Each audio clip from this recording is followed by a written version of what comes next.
जय हिंद साथियों, मैं अभिषेक सिंह अनन्या अकेडमी प्रयागराज से आपको महिला कबड्डी के बारे में विस्तार से चर्चा करेंगे।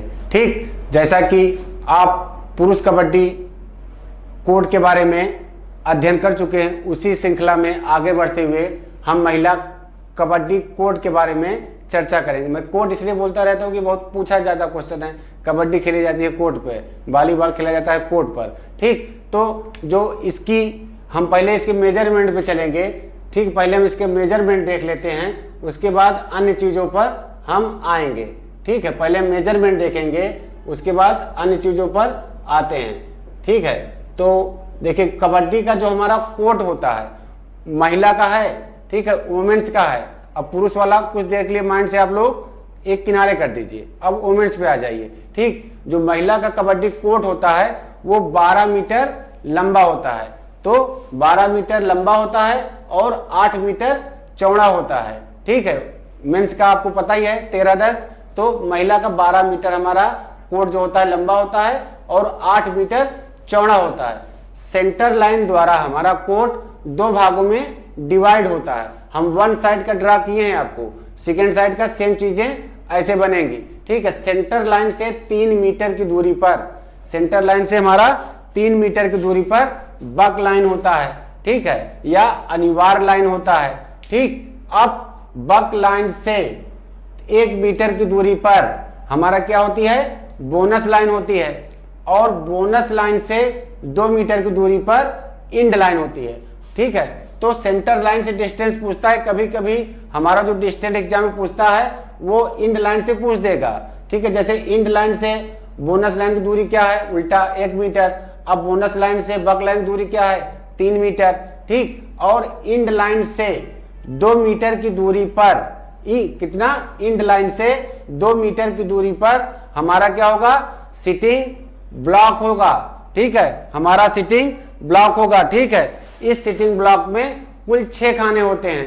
ठीक, अगर आप पूछे कबड्डी में तो 7 प्लेयर होते हैं, खाने का है भाई 6 है, तो आउट कबड्डी खिलाड़ी इसी में बैठ जाते हैं। 7वां जब आउट हो जाएगा तो लोना मिल जाता है, उसको बैठने की आवश्यकता नहीं होती है, इसलिए 6 ही खाने बनते हैं। अब सिटिंग जो हमारा ब्लॉक है, इसकी साइज क्या है, देखिए मेंस की थी 1 मीटर चौड़ा और 8 मीटर लंबा, वुमेन्स में थोड़ा सा चेंज है। इसकी चौड़ाई इक्वल है, मतलब 1 मीटर है, लंबाई इसकी 6 मीटर हो गई है। ठीक, ये बीच में लाबी दोनों किनारे पर।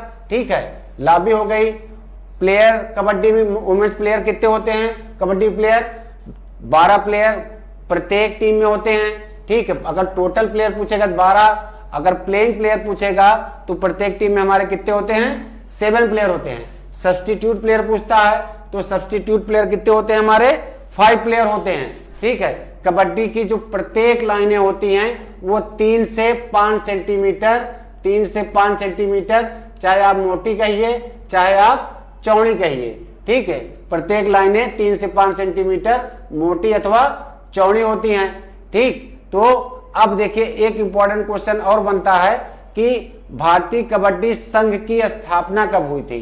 तो भारतीय कबड्डी संघ की स्थापना कब हुई थी, 1950 में हुई थी, और इसके प्रथम अध्यक्ष कौन थे, HK गौडवाले जी भारतीय कबड्डी संघ के प्रथम अध्यक्ष थे।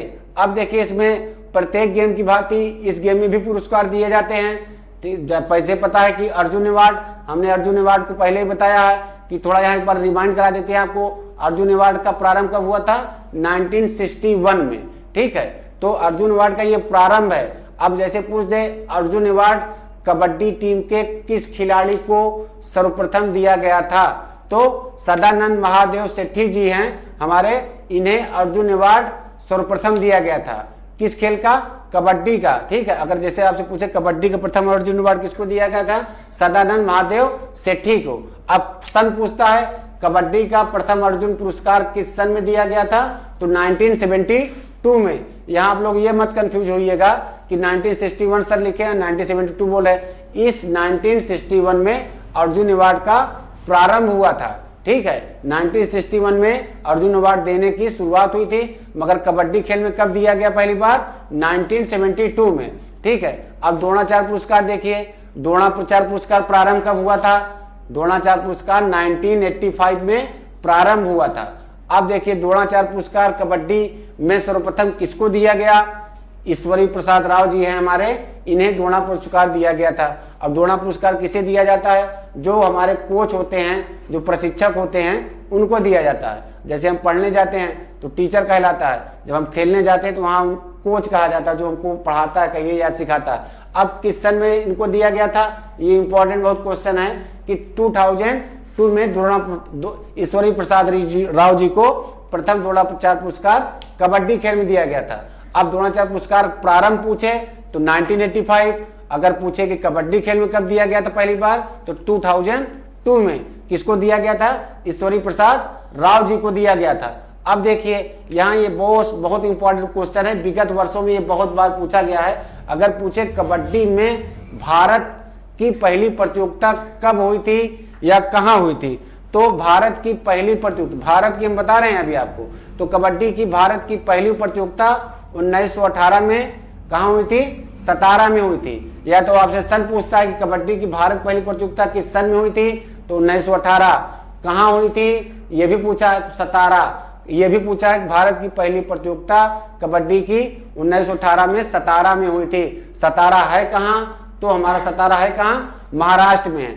अब देखिए यहाँ सबसे कबड्डी तो देखिए मूलतः भारत का, इस खेल की उत्पत्ति ही भारत में हुई थी, मगर प्रत्येक देश का एक राष्ट्रीय खेल होता है।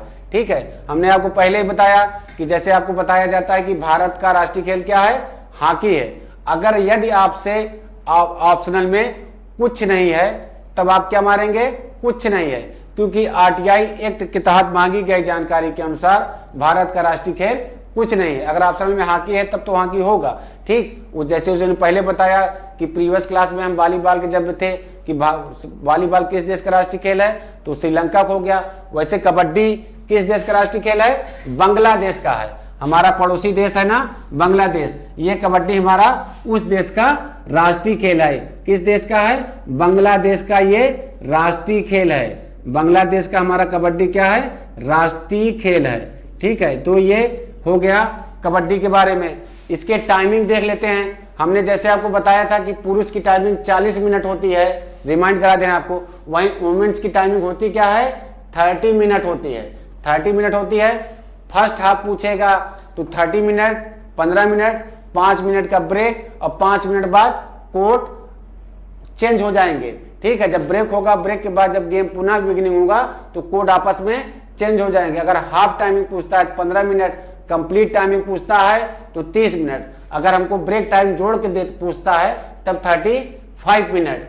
तो एक बार हम आपको पुनः रिमाइंड करा देते हैं कि वुमेन्स कबड्डी 12 मीटर लंबा, 8 मीटर चौड़ा, बीच से कोर्ट 2 भागों में डिवाइड हो जाएगा। अगर हाफ कोर्ट का पूछेगा तो क्या हो जाएगा? 6 मीटर। सेंटर लाइन 3 मीटर की दूरी पर बक लाइन, बक लाइन से 1 मीटर की दूरी पर बोनस लाइन और बोनस लाइन से 2 मीटर की दूरी पर इंड लाइन, इंड लाइन से 2 मीटर की दूरी पर क्या होगा? सिटिंग ब्लॉक होगा, जिसकी साइज क्या होगी? 1 मीटर चौड़ा और 6 मीटर लंबा। इसकी टाइमिंग हमने बता दिया। टोटल प्लेयर बता दिया 12, प्लेइंग प्लेयर 7, सब्स्टिट्यूट 5। ठीक है, ये इसको ओलंपिक में हमने बता दिया। और तो इस तरीके से हमारा वुमेन्स कबड्डी का कोर्ट आपको फिगर द्वारा हमने समझाने का प्रयास किया। साथियों, यदि आपको हमारा वीडियो पसंद आया हो तो प्लीज लाइक करिए, सब्सक्राइब करिए, और अगर इसमें किस तरीके से और सुधार हो सकता है तो प्लीज कमेंट भी करिए। मैं अभिषेक सिंह, अनन्या एकेडमी प्रयागराज से। साथियों, जय हिंद। मिलते हैं नेक्स्ट क्लास में नई ऊर्जा, नए टॉपिक और नई एनर्जी के साथ।